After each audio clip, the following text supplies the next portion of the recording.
Yo, What's up? who are you? What do you do? My name is Raquel, and I'm a singer-songwriter. Okay, what you got? You got an album out or something? Got to buy your stuff? We just dropped Steadfast on April 23rd this year. We're trying to work out a tour coming up this fall. We're going around Texas, Philly, Chicago. I'm here with the Neo-Renaissance movement. We are trying to just come together and get artists of like mind and spirit to support each other in all of our endeavors. Dominique is on the grind right now. Dominique, what you doing? I'm selling CDs. I'm on autograph. You sold a CD to Chandler. Man, I figured that, it's got to be dope. She part of the Neo Renaissance, Steve Wallace, we just meet and everything, networking. And I feel like I just really want to support and be a part of the cause. I know that if I had my CD, I know she'd do the same for me. We're an organization of like-minded artists who know that they have been created to create, okay? To strive to achieve excellence in artistry to the glory of the creator of us all. And it's about having this, spiritual understanding of your art, beyond just saying, I'm just making good art. But we all know, y'all know there's a spiritual thing to being an artist, right? Yeah. I mean, even if you don't, that's cool too. But it's a spiritual thing. It's all about working together and just being one. We're all here to express our art completely in the way we were created to express. All are invited and none are excluded. But we are here in the spirit of Langston Hughes and the rest of the Harlem Renaissance, and trying to reawaken the spirit of that artistic movement by every piece of work, like my man J. Ivy said, by poem, song by song. Is Jay Keys here? From Detroit, Jay Keys. I remember the first meeting he said track by track, taking hip hop back. That's what he said. So it's just like one step at a time. Every little thing we do and just doing that to our utmost ability. But that being said, each step has to be thought out.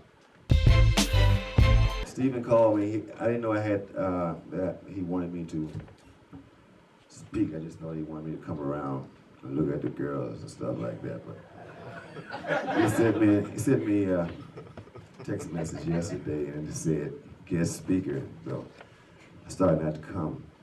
But he called me to remind me today. Thank you for calling me to remind me. So I showed up. But my story is long, and we don't have much. It's hot. It takes lots of days to tell my story. I just short my story up, okay? So I grew up in the 40s and the 50s.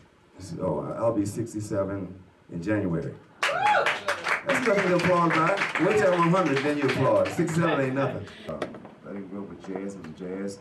I didn't grow up with African music, but I knew about it. I've been close to it and be able to ingest it. Next thing I know, I was getting called from all kinds of bands. I played Pretty Willie and the Soul Brothers, which later on became the Fatback Band with Earl Shelton. Sound of Soul came as the Fashion Pain.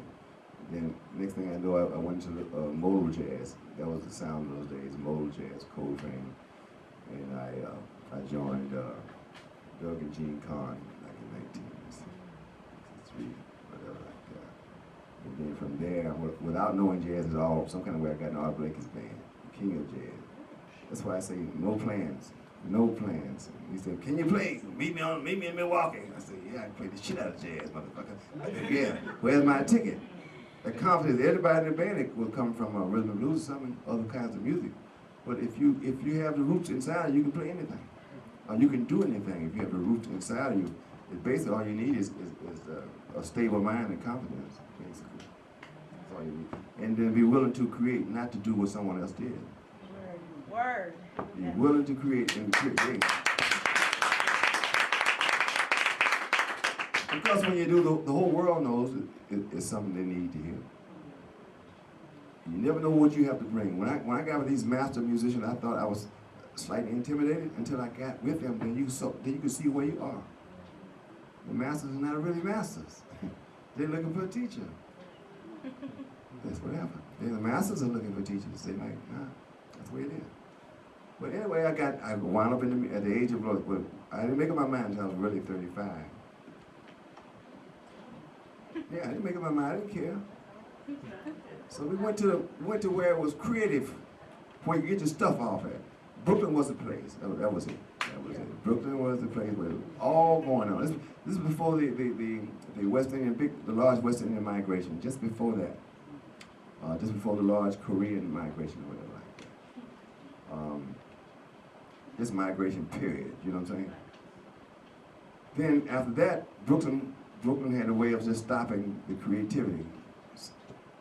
Why is that? I have no idea. It stopped. Harlem stopped.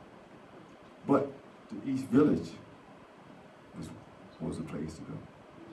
That's where all races went down on each other. It was free. You could do what you wanted to do. You could create your own stuff, and that's what they met down there. The writers, Jessica Haggerty, young women know writer Jessica Haggerty, Tulane Davis, Inazaki Shanga, we were all close friends. You know, when she started writing Color Girls, I was right there with her, forming my band at the same time. You know, I never did one thing completely.